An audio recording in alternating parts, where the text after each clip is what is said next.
समस्त मोर पेज दिल प्रिय भाई माने गीत संहिता 56 तार 11 पदरे लिखा जाइए परमेश्वर उपरे मु निर्भर करिअछि मु भीत हेबि नाही मनुष्य मोर कौन करिपारे। एही वाक्य से सब समस्त भाई भौणी मानक पई जे माने शैतान एवं तार प्रभाव द्वारा संघर्ष करती परमेश्वर महान कार्य को एवं योजना गुड़ी को रद्द करने पाई शैतान सबु बेले चेष्टा करता है कहीं ना यही सब मसी भाई भौणी मानक मुहरे सुसमाचार प्रगति न दिशु आमे प्रेरित पाउल जीवन देखुजे से सबु बेले परमेश्वर कार्य लिप्त रोते एवं भय एवं सम्मान द्वारा तांको पवित्र सुसमाचार को चेतावनी सहित लोक निकट में पहुँचाऊले। से पाउल को सैन्य माने धरी कारागार में बंद करदे एवं तांको हत्या करने को धमक भी दिगला किंतु पाउल तांको धमक को भय कले ना कहीं पाउल जानी मु जो परमेश्वर वाक्य को प्रचार करुच्ची से महान। आमे पुरातन नियम रे एपरी घटना देखू जेतेबेले इस्राएल माने मिस्र दासरू बाहर होई किणान देश को जाउतिले सेतेबेले मिस्र राजा फारो समस्त रथ रही एवं सैन्य बाहिनी सहित इस्राएल मानन को गोड़ाइबा आरंभ कले। इस्राएल माने लोहित सागर रे पहुँचला परे जेतेबेले सेमानकर आगो को जीवार कौनसी उपाय नथिला सेतेबेले सेमाननको अनुसरण कले एवं परमेश्वर राति सारा पूर्व बहन को उड़ाई समुद्र को दुई भाग कले एवं सुखिला भूमि रे इस्राएल पाई एक बाट तैयारी कले। समस्त इस्राएल माने सुखिला बाट दे पार हो गले। आउ फारों सैन्य बाहिनी रथ सहित मझी समुद्र रे बुड़ी गले।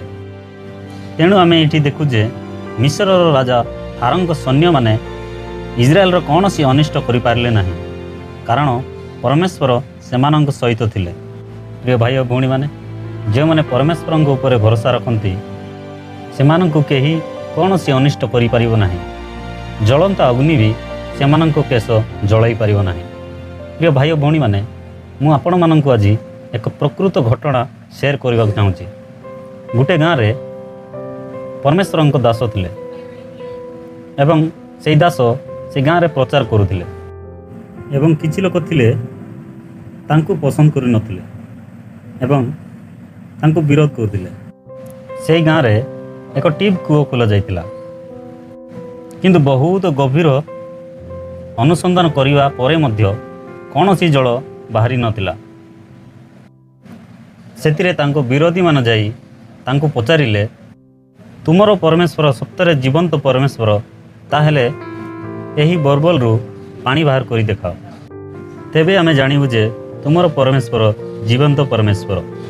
जदि तुम जल बाहर करि पारिबो नाही तेबे आमे तुमको सेठी हत्या करिदेबु। सेतेबेले सेही सेवक उपवास प्रार्थना कले एवं एक हप्ता प्रार्थना परे से स्थान को गले जोटी बोरबल खुदित होइतिला। तापरे तांको विरोधी माने तांको देखिबा परे तांको प्रयास करिबा को लागिले एवं सेमान कहिले आज तुमरो मृत्यु निश्चित किंतु प्रभुंको सेवक तांको धमक को भय कले नाही कारण तांकर प्रकृत विश्वास जीवंत परमेश्वर उपर थिला। तापरे प्रभुंको सेवक बिल पाइप उपरे हाथ रखी प्रार्थना कले आउ आमेन कहिबा मात्रे बोरवेल रु पानी प्रभावित हैला एवं सेठारे ठिया होइतिबा समस्त विरोधी मुंड नुआई लज्जित हेले आउ सेठारे थिबा समस्त लोक जानिले एवं स्वीकार कले जे प्रभु यीशु ख्रीष्ट होउचंती एकमात्र सत्य एवं जीवंत परमेश्वर जे सर्वदा आमको साहाय्य करने को प्रस्तुत थाए।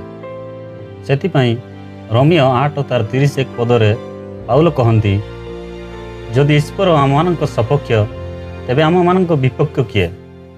आम परमेश्वर सबु बेले आमको साहाय्य करने को प्रस्तुत थांती कारण से जीवंत परमेश्वर जे निजे लोक मानकर जत्न नियंती एवं सेमानंको केबे लज्जित हेबाकु दियंती नाही। मु आशा करुच्ची ये वीडियो माध्यम द्वारा आपण माने निश्चित भाव आशीर्वाद प्राप्त करथिबे। आगामी वीडियो मानक द्वारा आपण मानक निश्चय भेटिबी। आज समस्त को प्रेज द लॉर्ड।